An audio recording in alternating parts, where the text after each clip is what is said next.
don't reward yourself with external rewards very often.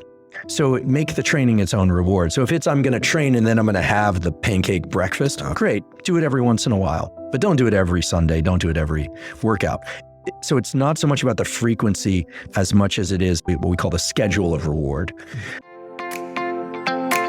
Welcome to Philosopher Insights, the podcast that delivers wisdom in minutes a day that you can put into practice daily and strive to master over a lifetime. The podcast committed to sharing ideas that encourage you to bridge the gap between who you are today and the person you aspire to be in the future.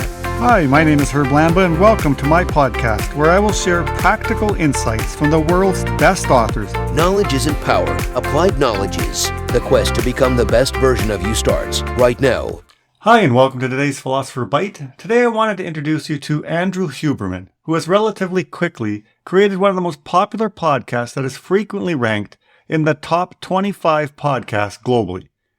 Andrew D. Huberman is an American neuroscientist and tenured associate professor in the Department of Neurobiology at the Stanford University School of Medicine.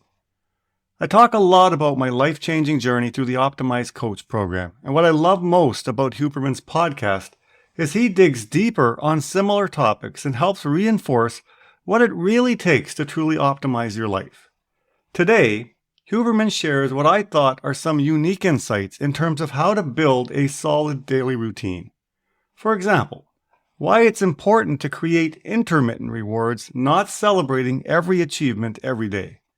Why it's important to embrace the catastrophic effects of fear or failure over the constant envisioning of success. And why understanding the timing of some of the habits and routines you execute plays a role in your ability to sustain the habit. I won't give it away, but some of what he says when referring to linear versus non-linear really surprised me, as it goes against much of what I've read in the past. I hope you enjoyed today's talk, and I recommend you check out Andrew's podcast, Huberman Lab, which is available anywhere you listen to podcasts, including on YouTube. Here is Andrew Huberman. Set 3 or 4 habits that you want to create for yourself. So find 6 habits and decide every day you're going to do 4, but never compensate day to day. There's reasons for doing this. Let's say one day a train if you're not already, run if you're not already doing that, write if you're not already doing that, gratitude practice, NSDR, and eat a vegetable. So you're going to list those out on your calendar, and then every day you're going to do at least 4, but as many as 5. But if one day you only get 1, you don't carry over and do 10 the next day. If you understand the dopamine system, you'll understand why. Because what you're trying to do is you're trying to train up a circuitry for giving yourself random intermittent reward for performing these habits on a regular basis. So people will go do these heroic workouts, or they'll do a ton of stuff and then they'll reward themselves, and they've just undermined the whole process of being able to do that consistently. It's a little complicated, but the way that reward schedules work is you're trying to teach the circuitry to work regularly, be rewarded only every once in a while and at random. Look to the neuroscience of habit building. You would be wise to put certain habits at the early part of the day and certain habits at the later part of the day. I call phase 1 of the day from 0 to 9 hours after waking. That period of the day, assuming that you're getting that sunlight exposure and a little bit of movement, but even if you're just getting some sunlight exposure, is going to be associated with high epinephrine, high dopamine, slightly higher cortisol. Certain habits we could call linear habits. These are things that you know how to do and you just need to do them. And so those sorts of habits would go well in that 0 to 9 hours. Then phase 2, go from about 10 hours till about 16 or 17 hours after waking. We tend to be a little bit sleepier. We tend to be a little bit calmer, at least, not necessarily sleepy. It's clear that other habits that have to do with what we call nonlinear brain operations, things like creative writing, brainstorming with a group, brainstorming with yourself, analytic work that is where there is no clear right answer. It's not plug and chug. It's more exploratory. Go best in the second phase 2. I was thinking about, rolling jujitsu earlier. I can't even call it rolling jiu-jitsu. I've only done it once, but clearly there's a lot of moment-to-moment creativity and kind of sorting things out. Whereas weightlifting, it's sets and reps. You're trying to complete a certain amount of sets and reps. You're trying to cover a certain amount of distance running, linear versus non-linear. And then, of course, there's the 17 to 24 hours, which is phase 3. And during that time, you want to be engaging one set of habits, which is sleep. Okay, roughly, it could be 16 to 24 hours, et cetera. So try and put the habits you're trying to form into the times of day in which those will actually be easiest. This sort of violates the earlier rule of try and access limbic friction. If there's something that you're really trying to adopt, more exercise, and that exercise is running a certain distance in a certain amount of time, put that in the early part of the day. If you're trying to do creative work, do in the second part of the day. If you are trying to develop a new skill that's exploratory, second part of the day. If you're trying to learn a skill that has defined steps already, it's linear, early part of the day. People will just find that it's simpler to do it in that fashion.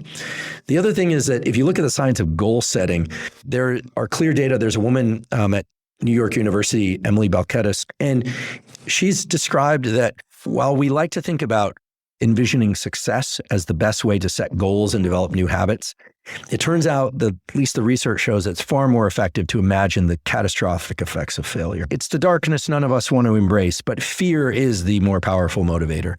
But provided you can still think clearly, you don't want to put yourself into a state of panic. So goal setting of, if I don't do this every day, I'm looking at diabetes and early death, is going to be a much more powerful motivator than imagining you're going, oh, I'm going to be 10 pounds lighter and I can bench press 15% more by Christmas this time of year. It's great to have goals. It's also great to have motivators that are based on real world fear. The best way to reward yourself for a job well done is random intermittent reward. We've been talking up until now that, effort reward is the cycle. But if you want to remember, dopamine, non-infinite, but replenishable, how about not spend it at all? How about use what the casinos use in order to keep yourself into a state of motivation? So if you are checking off the boxes, I did this behavior, this new habit, that new habit, great, do that. But don't celebrate every win. Celebrate random intermittent wins. Think about this. You're, what do you guys call it? Behind glass, you're shooting, right? And you're like, you're missing. Every time you miss, the next trial is the one you're paying the most attention to. When you hit, you'd think, oh, the next one I'm good. No, the next one, why would you be good? You just succeeded. Why would your nervous system pay attention to what happens next? When you succeed, your nervous system goes, oh, that happened that way. And it's a little relaxation. So errors, we know, cue up the forebrain, and it increases activity in the prefrontal cortex. I don't get behind glass, but I've thrown darts in a bar. And you're up there are people watching, and we used to do this in graduate school. There's this little bar in Davis, and we'd throw darts. And you miss, you're like, you're really, it's almost that little anger. And the next one, you're completely dialed in. But then you're like, bullseye. And when you make it, the next one, you're not paying as careful attention to your motor patterns. So you might get lucky, but you're not learning. So errors are key to learning. And the proper ratio of errors to successful trials for optimal learning is very clear from machine learning and from human learning. It's the 85-15 rule. How difficult to make a task should be 85% of the time you're performing it correctly, 15% of the time you're performing it incorrectly. More or less, plus or minus 2%, if you want to optimize learning.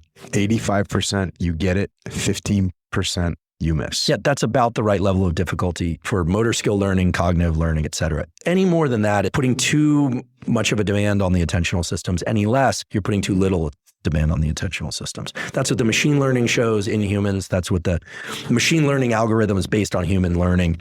That's what the animal data show. And of course, there'll be some variation on this. But if people are saying, oh, I want to teach these kids Spanish, or I want to teach people how to shoot, well, make it difficult enough so that they're about 15% error rate. Don't reward yourself with external rewards very often. So make the training its own reward. So if it's, I'm going to train and then I'm going to have the pancake breakfast, great. Do it every once in a while, but don't do it every Sunday. Don't do it every workout. So it's not so much about the frequency as much as it is how what we call the schedule of reward. So, and you can see this in sports teams and some of the challenges over the years of, everyone gets a trophy. I mean, nothing is more undermining to the dopamine system than that idea.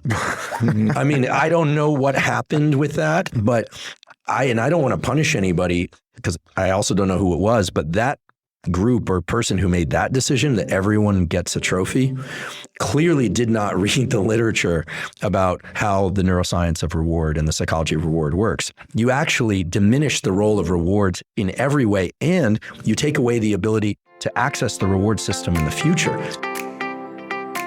You've been listening to Philosopher Insights with your host, Herb Lamba. If you enjoyed this episode and you'd like to support the podcast, please share it with others, post about it on social media, or leave a rating and review. To go deeper with me, you can register for free at www.philosopherinsights.com for instant access to a growing library of Philosopher Insights, which are 8 to 10 page PDFs plus 20-minute MP3s that break down my favorite insights from the world's best personal development books. To catch all the latest from me, you can follow me on Facebook at Optimal Herb. Thanks again, and I'll see you next time.